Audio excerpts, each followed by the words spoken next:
বন্ধুরা, আজ বানালাম কাঁচা কাঁঠালের বড়া।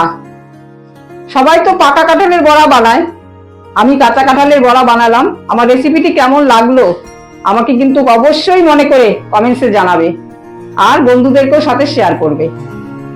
কাঁচা কাঁঠালের বড়া বানানোর জন্য আজ আমি ব্যবহার করছি, আমি বাটিতে আতপ চাল আর বাদাম ভিজিয়ে রেখেছি, চিনি নিয়েছি 1 বাটি, টক দই নিয়েছি অল্প, আটা নিয়েছি 1 বাটি, প্লেটে নিয়েছি কর্নফ্লাওয়ার, কাঁচা কাঁঠাল টুকরো করে, আর নিয়েছি অল্প সুজি। তাহলে আমার রেসিপিটা শুরু করা যাক। আমার কড়াইটা বসিয়ে রেখেছিলাম, গরম হয়ে গেছে। প্রথমে আমি আতপ চাল আর বাদামটা তেলে নেব হালকা করে। বন্ধুরা, চালটাকে আমি এভাবে তেলে দিচ্ছি কেন, গুঁড়োটা খুব ভালো হবে আর একদম ঝরঝরে হয়ে যাবে, তার জন্য এইভাবে তেলে নিলাম।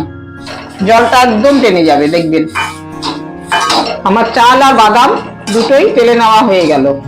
এখন আমি পেস্ট করে নেব, সাথে আমি কাঁঠালের টুকরোগুলোকেও পেস্ট করে নেব। কাঁচা কাঁঠাল ভাজা হয়ে গেল, এখন আমি নামিয়ে নিচ্ছি। আমি কাঁচা কাঁঠাল, বাদাম, আতপ চাল সব গুঁড়ো করে নিয়ে আসলাম। এখন আমি সবকিছু মিলিয়ে মেখে নেব। চিনি দেওয়াও শুরু করে দিলাম, 8 চামচ চিনি দিলাম, লাগলে আমি পরে দেব। এখন আমি দিচ্ছি আটা, 4 চামচ আটা দিলাম। তারপর ঢেলে দিলাম আমি টক দইটা।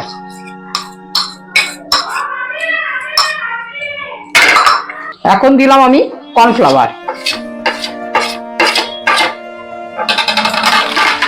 এখন পরিমাণ মতন সুজি ঢেলে দিলাম,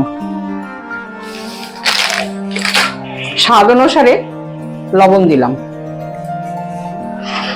এখন আমি চালের গুঁড়ো আর বাদাম গুঁড়ো দিয়ে দিলাম। এবার আমি সবকিছু মিশিয়ে মেখে নেব খুব ভালো করে।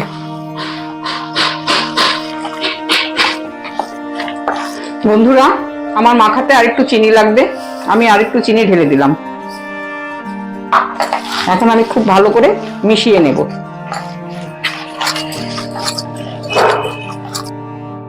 বন্ধুরা, আমার মাখাটা একদম কমপ্লিট হয়ে গেল।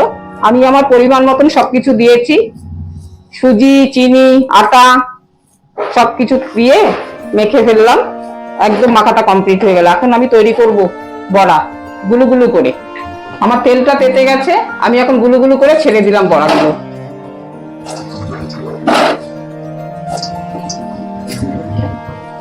আমার বড়াটা এক পাশ হয়ে গেল, এখন আমি উল্টে দিলাম। বন্ধুরা দেখুন কি সুন্দর টোপা টোপা হয়েছে।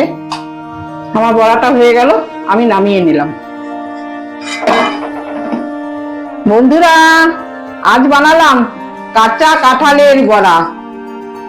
এমনই নিত্য নতুন রেসিপি দেখার জন্য বন্ধুরা আমার চ্যানেলটিকে অতি অবশ্যই মনে করে সাবস্ক্রাইব করে রেখো। আজ তাহলে আসি, টাটা।